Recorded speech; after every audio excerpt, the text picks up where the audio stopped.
So I just thought it'd be easier if I just showed you a little brief video clip of the setup. As you can see, I've got wooden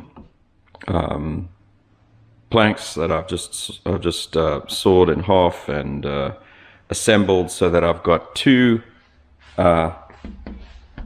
pieces on either side of this beam, and it's fixed with these screw essentially like a screw clamp arrangement, simple screw clamp arrangement, which are spot welded onto this piece of steel on the side.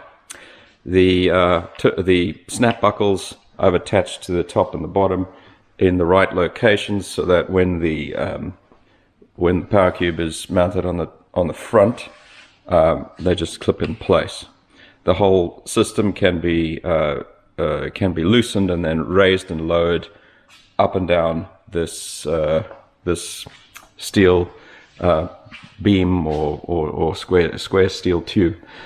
I would recommend that you get a piece of steel like this and just offset it from the wall. Maybe weld a couple of additional pieces of the same kind of steel so that it's offset from the wall, so that you can actually get to the side of it if you want to do strikes from the side. And then just a piece of steel, the appropriate length, build a system like this, and then you can raise and lower it as you wish.